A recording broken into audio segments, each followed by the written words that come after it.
Okay, these are the notes from Friday, 9/8, and Monday, 9/11. And I'm going to very quickly go over what we did in class. You should go through this in your own book and follow along. You may need to pause or rewind the recording to get all the information. So first we went over this table right here, and I'm told by the other students that most of this information you already knew. I'm just going to hit a couple of highlights. If it's a point, it always uses a capital letter, and you know it's a point because it has a dot and the letter there. If it's a line, we name it with 2 points, like AB or BA, or I use a lowercase letter at the end of the line. I know that's not a point because there's not a dot there. Something that's hard for me to see in your book is that these actually have arrows on them, and they look like this with arrows. It actually shows that in the book, but if your eyes are not awesome, like mine are a little old and hard to see things, these actually have arrows here. If I don't put the arrows, then it's a segment and not a line. A segment always has to be with the endpoints. It always has to be these 2 endpoints. Even if I put another point in the middle here, I could not call this SA. I could only use these 2 names. On the line, if I put another point in the middle, I could also call this AC because I can use any points on the lines I want. This is okay, but I never use this one on this line.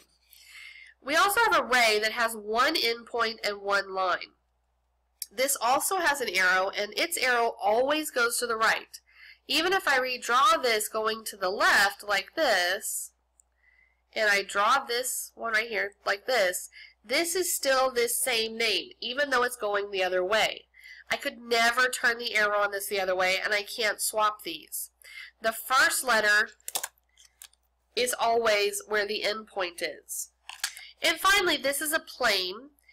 I could name it with a Q in the corner. Know that this is a capital cursive letter, and it's not a point because it doesn't have a dot. These 3 are points here, and I can also use any 3 points on the plane to name it. So then at the bottom of your page, you have several different pictures here, and this first one is a line segment. And an important thing to figure out is that identify means use these words up here. These words here is what it means when it says identify, or they sometimes say classify. They're saying name what kind of figure is it. Is it array or line segment or what? When they ask you to name something, they mean to actually name it with the letters that goes with it. If you think about identify or classify would be like saying, well, you're a boy in the 10th grade at Stony Point. That's classifying you as to what class you're in. You're in the 9th grade. You're a freshman, you're in the 9th grade. That's the classification you have. But giving you a name like Jim Smith, that's your actual name.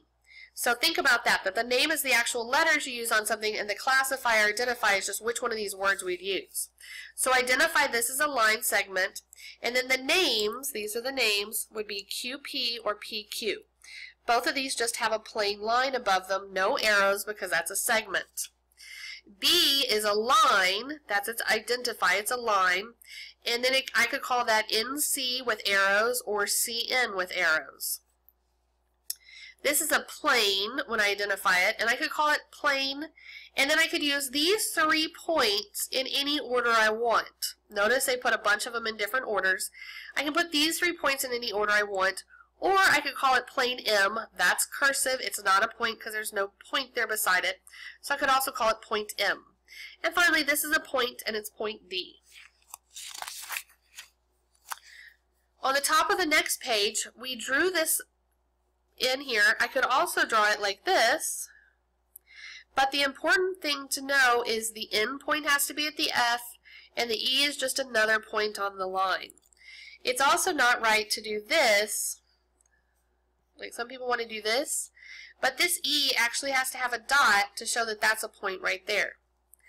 Here, they say, are these 2 people, which one of these people named this line correctly? Well, these are actually both correct, and there's actually other names we could also use. I could call this line KJ. I could call it JK. I could call it JL, or I could call it LJ. And I could also call it KL or LK.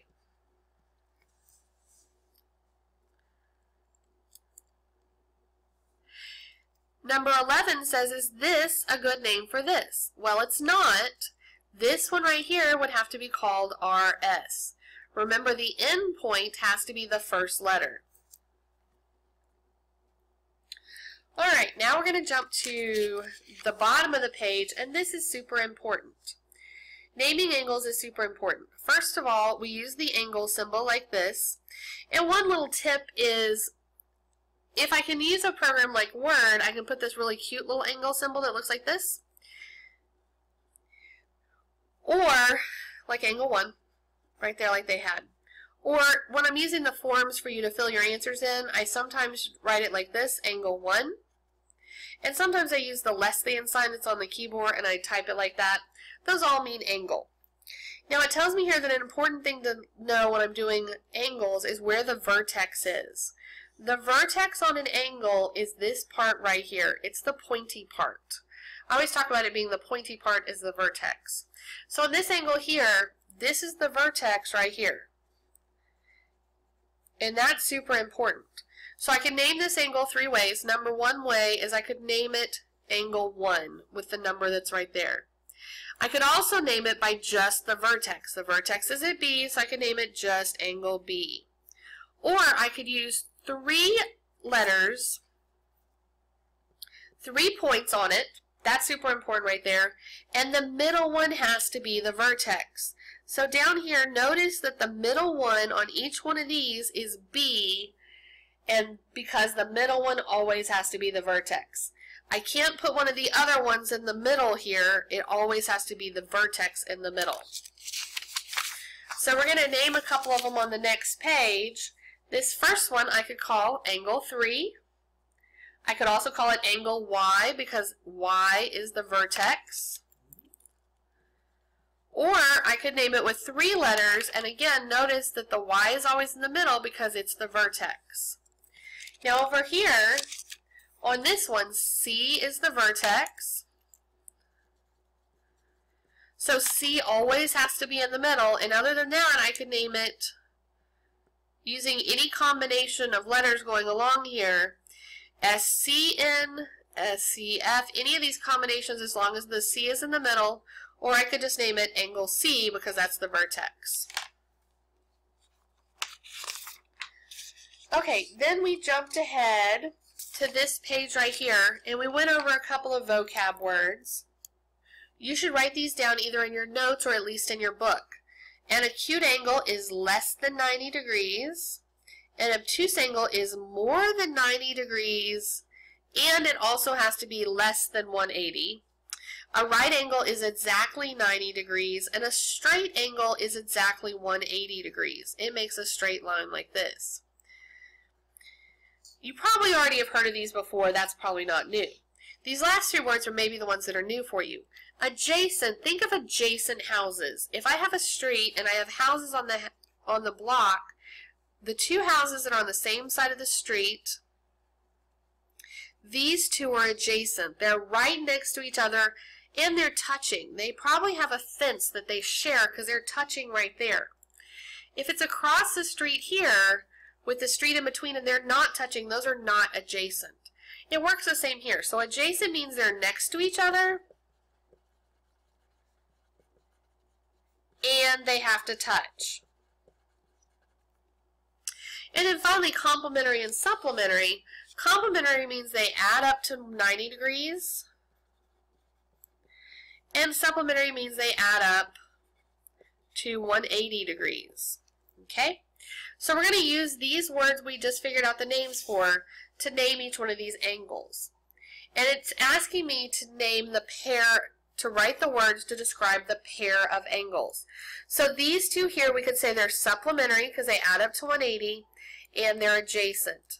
We could also say that angle 1 is acute and angle 2 is obtuse. Here, we could say that these 2 are complementary because they add up to 90 degrees. And we could say that they're adjacent to each other because they're touching and they're next to each other. And we could say that each one of those is also an acute angle. Here, these two are complementary because they add up to 90, but they're not adjacent. We could also say that they're each acute angles. Here, this one's acute, this one's obtuse. We could say that they're supplementary because they add up to 180, and this one, and we could say that they are not adjacent because they're not touching. All right. Then we talked about circles on this page. This is page 9. And we have 3 vocab words at the top here, only one of which is not new to you. Radius and diameter means the same thing they've always meant before. So here, you're going to write this in on your circle. The first thing is a chord is any segment with both endpoints on the circle. So this is a chord, and this is also a chord. Those are both chords because their endpoints are on the circle. Now, a diameter is a special kind of chord. A diameter is a special kind of chord that happens to go through the center of the circle.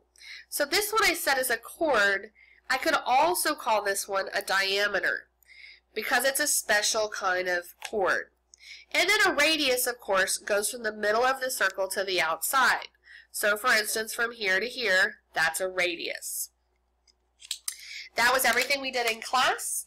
Please rewind and pause the video as you need to so that you can go through these with your book.